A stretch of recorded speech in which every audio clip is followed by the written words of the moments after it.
Ekziston një supozim i përgjithshëm, pothuajse kudo, se letërsia për fëmijë duhet të jetë patjetër thellësisht e thjeshtuar. E vërtet, e thjeshtuar dhe pa shumë hije. Tamam. Ose e bardh ose e zezë, e mirë ose e keqe. Si një nga ato vizatimet ku ngjyrat nuk guxojnë kur të dalin jashtë vijave të përcaktuara. T'jep atë ndjesinë e një bote të sigurt ku çdo moral jepet në fund me një fjali të qartë dhe të gjithë personazhet shkojnë në shtëpi të lumtur e pa asnjë dilemë. Sepse ajo lloj thjeshtësie është në fakt shumë ngushëlluese. Neve si shoqëri, na pëlqen t'i mbajmë gjërat të kategorizuara qartë, sidomos kur bëhet fjalë për edukimin e hershëm. Absolutisht.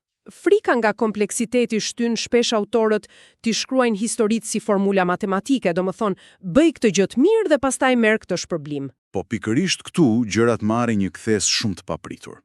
Sepse vjen një moment kur hap një libër që në pamje të parë plotëson të gjitha këto kritere standarde. Ka një kopertinë të ngrohtë, personazhe fëmijë, kafshë pylli, dhe papritur faqet fillojnë të zbulojnë një traktat të mirëfillt filozofik mbi natyrën njerëzore. Dhe mbi zgjidhjen e konflikteve, apo jo? Fiks, konfliktet dhe madje padrejtësinë sociale.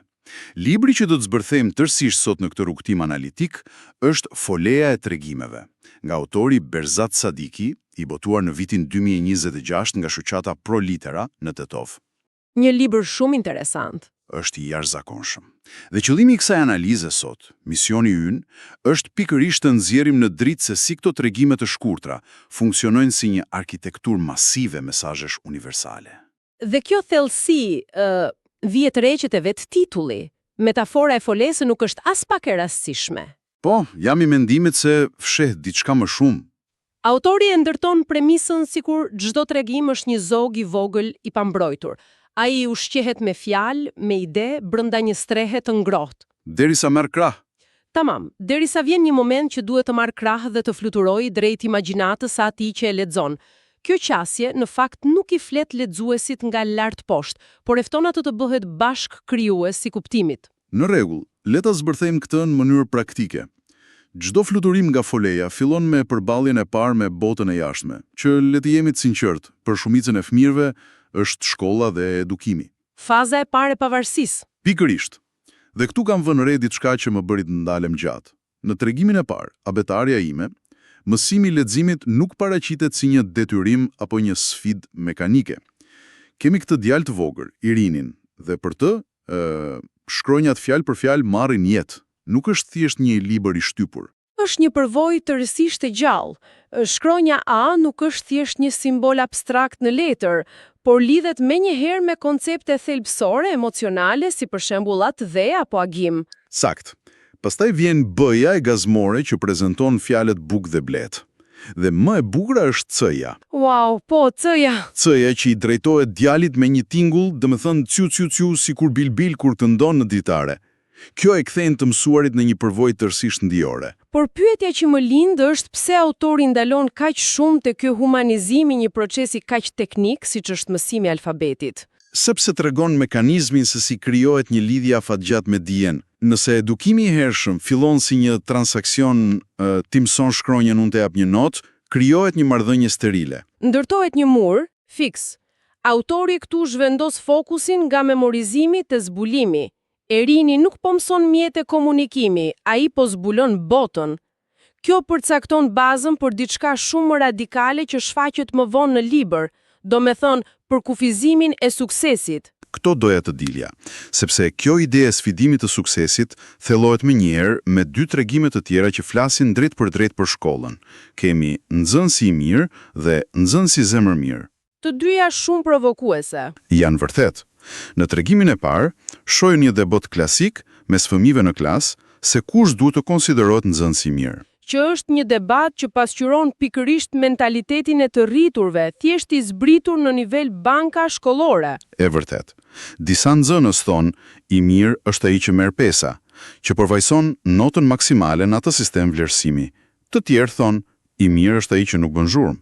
Bindja e verbër. Saktë.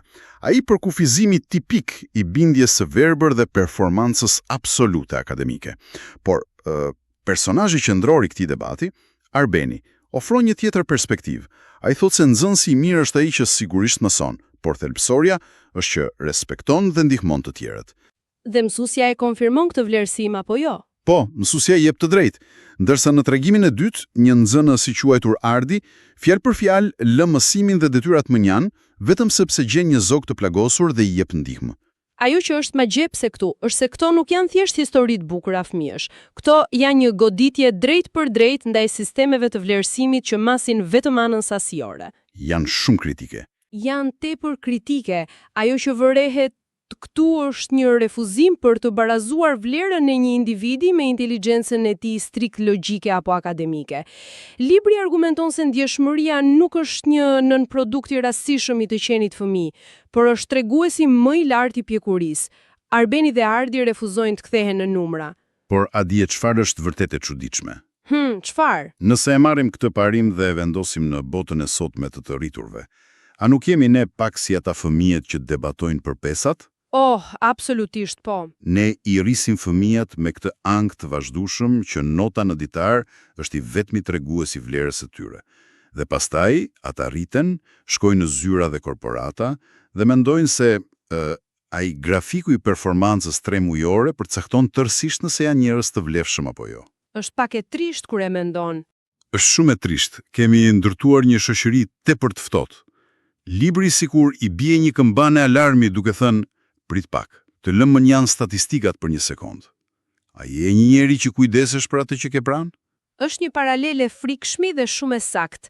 Ankthi i performancës krijohet pikërisht sepse dështimi dënohet të rënd, por foleja e tregimeve tregon se si kjo frikë mund të çmontohet që në familje. Si te tregimi i nënës. Fiks.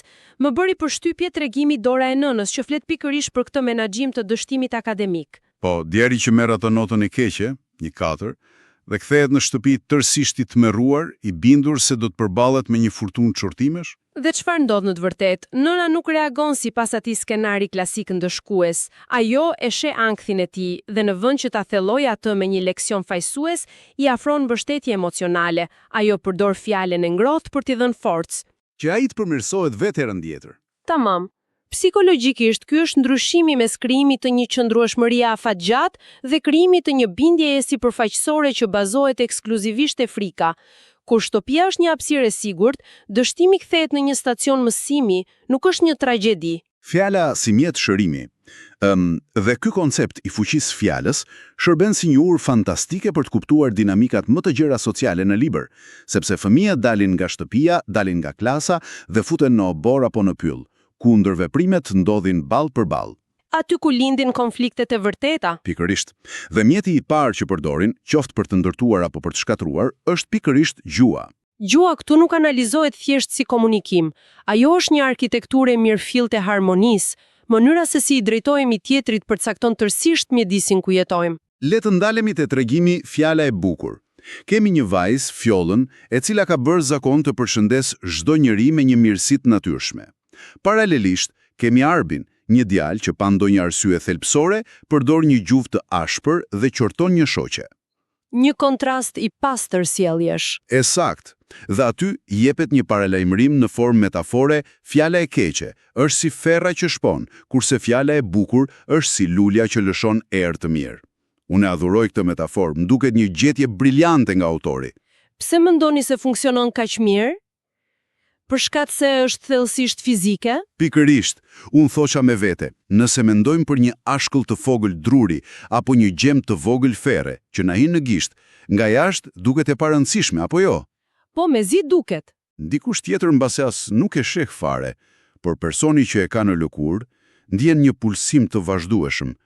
Ajo shkakton një dhimbje të zbeth për të përhershme, që nuk të lë të përqendrohesh as të qetësohesh. Dhe mekanizmi psikologjik i fjalës abuzive funksionon saktësisht njësoj. Një koment dashakeq, i lëshuar ndoshta në një moment shkujdesjeje nga një mik apo një koleg, mbetet aty. Ai infekton dialogun e brendshëm të atij që e ka dëgjuar. Kthehet në një pasiguri. Fiks, pulson vazhdimisht në formën e pasigurisë. Por ajo që e bën librin të veçantë është se autori nuk ndalet vetëm te diagnostikimi i dëmit. ai kërkon vazhdimisht mekanizmat e kurimit, dhe këtu hyn thellë koncepti i faljes. Megjithatë, duhet të jemi sinqert, falja është një koncept shumë abstrakt për t'ua shpjeguar fëmijëve pa e bërë të tingëllojë si predikim. Por tregimi Zemra që fal e bën këtë në një mënyrë shumë konkrete.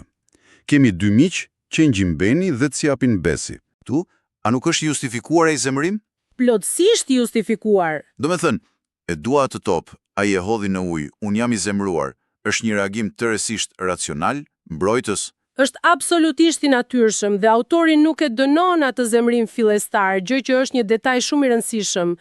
Instinkti mbrojtës është aty, por ajo që analizohet është çfarë ndodh në minutat pasuese. E vërtet, si veprojnë pastaj? Inati i Benit nuk zbehet vetvetiu as duke pritur, as duke mbajtur mërinë e heshtje. Ndryshimi ndodh kur ai vëzhgon se Ciapi, besi, futet vetë brenda në përrua.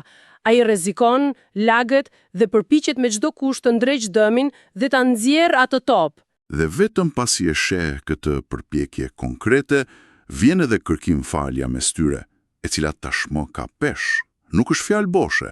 Saktësisht. Falja këtu demistifikohet. Ajo nuk është një mekanizëm thuaj më fal dhe jemi në rregull. Falja paraqitet si një veprim aktiv. Kur pala tjetër tregon vullnetin për të mbajtur përgjegjësi fizike, atëherë viktima e aksidentit e kupton se vlera e marrëdhënies peshon pafundësisht më shumë se një copë llastiku. Kjo aftësi për të vlerësuar bashkëjetesën mbi interesin e momentit shtrihet mandej në një shkallë shumë më të madhe. Përshkallëzimi është i pashmangshëm, sepse komuniteti zgjerohet. Dalim nga rrethi i ngushtë miqësor. Po, nuk bëhet fjalë më vetëm për dy shokë që luajnë për shoqëri të tëra. Këtu më vjen në mendje tregimi në paqe. Nuk kemi më personazhe shtëpiake, por kafshë tegra, një lepur, një delpër, një blet. Një mjedis ku mbijetesa është e vështirë. Fiks. Ato zihen pa pushim se kush e ka radhën të pi ujë në burim, apo kush ka drejt të hajë atë mollën e vetme të mbetur. Secili mendon ekskluzivisht për veten, derisa zbret një pëllumb i bardh që ofron një rregull shumë të thjeshtë. Nëse vazhdoni të luftoni për të marrë gjithçka, do ta shkatroni atë që keni. Por nëse ndajnë ushqimin, nuk kanë pse grinden. Nëse lidhim këtë me tablon e gjerë, ky pëllumb funksionon si një mikromodel i diplomacisë globale dhe menaxhimit të burimeve. Është një leksion i fuqishëm. Harmonia nuk është e jetuarit në një botë pa rreziqe e pa konflikte, burimet do të jenë gjithmonë të pamjaftueshme. Harmonia e vërtet është pikërisht aftësia për të administruar atë pamjaftueshmëri nëpërmjet kompromisit. Zgjidhja vjen duke kuptuar që ne jemi pjesë e një sistemi. Dhe duke folur për sisteme, kemi një tranzicion të jashtëzakonshëm në libër. Pasi shohim si ndërveprojnë individët, autori e kthen lenten nga diçka shumë më primordiale, domethënë, nga vetë natyra. Ku rregullat janë të heshtura. Sakt. Natyra nuk flet, por vepron. Aty ka ca rregulla nga të cilat ne si shoqëri moderne që nxiton pafund, mund të nxjerrim leksionet më të forta. Pra, çfarë kuptimi ka e gjithë kjo? Një shembull briljant i kësaj është tregimi pika e ujit. E adhuroj atë tregim. Është ndoshta një nga metaforat më të thella mbi psikologjinë e suksesit dhe këmbguljes që mund t'i ofrohet jo vetëm një fëmije, por çdo të rrituri. Pamja vizuale e këtij tregimi është shumë kinematografike. Kemi një gur të madh, jashtëzakonisht krenar, ai qëndron aty poshtë dhe me arrogancë vëzhgon një pikë uji që bie nga lart. E përqesh pikën duke i thënë se është e parëndësishme. Por pika nuk i kthen përgjigje. Jo. Pika thjesht vazhdon të bjerë. Bie sot, bie nesër, në të njëjtin vend, pa zhurmë, dhe pas një kohe të gjatë, çfarë ndodh? Guri i madh zgjohet një ditë dhe sheh se ajo pika e vogël i ka hapur një grop të thellë në mes. Domethënë, kjo tregon se fituesi i vërtet nuk është guri që bën buji, por pika që shfaqet çdo ditë në punë. Ky tregim rrëzon tërësisht mitin e forcës brutale. Kultura moderne promovon idenë e rezultatit të menjëhershëm. Duam suksesin e menjëhershëm, të jemi si ai guri që duket nga larg. Duam sukses brenda natës. Fiks. Por guri është statik. Pika e ujit përfaqëson procesin, përfaqëson ato zakone të vogla e të përditshme. Rezistenca konstante është ajo që përfundimisht ndryshon peizazhin. Është një leksion thelbësor. Dhe kjo qasje kundër shkurtoreve thellohet edhe më shumë te bleta dhe grerza ziliqare. Aty shfaqet kontrasti mes atij që shijon rrugtimin dhe atij që do vetëm trofeun. Grerza e vëzhgon Gletën dhe e pyet e habitur se pse lodhet kaq shumë. Ajo e sheh punën si ndryshkim, por përgjigja e Bletës e ndryshon plotësisht kornizën. Bleta thekson se nuk punon nga dëshpërimi, por sepse mjalti është një produkt natyror i dashurisë dhe kujdesit. Ndërsa Grerza përfaqëson Zilin. Tamam, ajo do produktin final dhe shkon ta vjedh. Dhe fundi dihet, ajo ngec në dyll, e burgosur nga vetë lakmia e saj. Ashtu siç theksohet te pse çelin lulet, çdo gjë kërkon kohën e saj. Nuk mund t'i tërheqësh petalet e një luleje me forcë, që ajo të çel më shpejt, sepse fundja do ta kpusësh. E vërtet, ky parim i respektimit të rrjedhës natyrore reflektohet thellë edhe kur bëhet fjalë për vetdijen e një fëmije rreth vetes. Që na lidh me një dimension tjetër vetë respekti dhe mirëmbajtja e mjedisit. Te flokët e dritës kemi një vajzë që mëson se mbajtja e vetes pastër nuk është vanitet, por respekt për trupin e saj. Dhe pastaj, kjo mikromirëmbajtje merr për masa kozmike në tregimin fantastik Larja e hënës. Larja e hënës është një poezi vizuale, një natë ku hëna është ndotur nga pluhuri i reve dhe në vend që të ankohen, ndodh një bashkëpunim masiv. Zojt dhe insektet marrin pika uji të kristalt dhe shkojnë ta lajnë hënën. Ajo pamje flet për përgjegjësinë kolektive. Askush nuk është i përjashtuar nga kujdesi për hapësirën e përbashkët. Pikërisht këto janë themelet ku ndërtohet qytetarisë së ardhmes, sepse këto ndjeshmëria, falja, qetësia e pikës së ujit janë ideale të jashtëzakonshme. Por jeta nuk është një utopi pastorale. Familjet do të përballen me rregulla të thata apo njerëz thellësisht të pandershëm. Ky është momenti kur libri në fakt bën një kalim vërtet mbresëllënës, nga edukimi moral te përgatitja qytetare. Fillon me rregullat e domosdoshme si te tregimi semafori i kuq, ku një semafor paralajmëron artinën të mos kaloj rrugën kur drita është e kuqe, thjesht për t'i mbrojtur jetën. Aty mësojmë rëndësinë e kontratës sociale. Por, si e mban mendjen kritike një fëmijë që të mos u bindet verbërisht rregullave mbytëse? Këtë e gjejmë te liria dhe balona e kuqe. Zana përballet me një burr të moshuar që e urren zhurmën dhe i ndalon fëmijët të luajnë me balona. Domethënë, Zana mëson se rregulli i semaforit të mbron jetën, por rregulli i burrit thjesht kërkon të ndalojë të jesh i lumtur. Fiks, është mbrojtja e hapësirës personale. Një drejtim aq të mprehur të tregimin im i preferuar në gjykat. Të them të drejtën, kur e lexova, u ndala dhe thash, prit pak, a nuk është kjo shumë cinike për një libër fëmijësh? Sepse dekonstrukton idenë që drejtësia triumfon gjithmonë. Taman, ne kemi këtë situatë thellësisht të padrejtë. Një luan i fuqishëm i vjedh kuletën një drenushe të pafajshme, drenusha nuk zgjedh hakmarrjen, por e çon luanin para gjykatës. Dhe këtu vjen goditja, gjykatësi është një gomar. E pabesueshme. Dhe në vend që ta dënoj, ai e liron luanin me një argument absurd. I thot, luan ti ke miliona, pse të vjedhsh këtë kulete? Pra grabitësi lirohet thjesht për shkak të statusit të tij. Kemi një satir të pastër të një gjyqësori të korruptuar në një libër fëmijësh. Si justifikohet kjo? Kësinë e domosdoshme. Absolutisht. Nëse gjithkohës i gënjejmë fëmijët se institucionet janë gjithmonë të ndershme, ata do të thyen kur të përballen me jetën reale. Ky tregim u tregon se rroba e gjykatësit nuk e bën gomarin më të mençur. Dhe u mëson të dallojnë padrejtësinë sistematike. Esakt. Dhe e bën këtë pa mbajtur asnjë anë politike. U mëson lexuesve se nganjëherë sistemi mbron të fortin dhe se një qytetar i mirë duhet të ketë guximin ta theksojë këtë gjë. Është vërtet një rrugtim masiv kur e mendon se ku filluam dhe ku jemi tani. U nisëm me hapa të vegjël nga një abetare. Pam se ndjeshmëria vlen më shumë se notat. Pam menaxhimin e konflikteve, forcën e fjalës dhe këmbguljen e pikës ujit.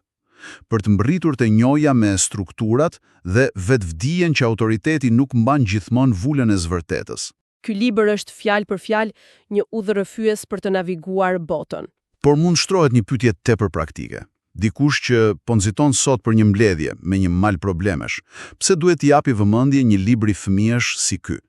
Përgjigjja është sepse këto janë aftësitë që po na zhduken: durimi i bletës, dëgjimi aktiv, qetësia. Na mungojnë shumë në këtë epokë shpejtësie. Unë jam e bindur për këtë. Ekosistemi ynë informativ është ndërtuar për të na nxitur reagimin e pamenduar. Kur kthehemi te mekanizmat bazë dhe empatisë, ne bëhemi më pak të cënueshëm nga stresi kolektiv. Dhe kjo në sjell në një udhkryq interesant. Nëse do t'imagjinonim shtimin e një tregimi të ri në këtë fole tregimesh, posaçërisht për njeriun e sotëm modern, vallë, a nuk do t'ishte historia e dikujt që e mban të gjithë botën fizike brenda një ekrani të vogël xhami në dorë, dhe nga që syti ka të fiksuar vetëm aty, harron përfundimisht se si t'i ngëllon zëri bilbilit në kopshtin e tij? Diçka për ta menduar thellë të gjithë ne, ndërkohë që shkëputemi pak nga zhuma e përditshme.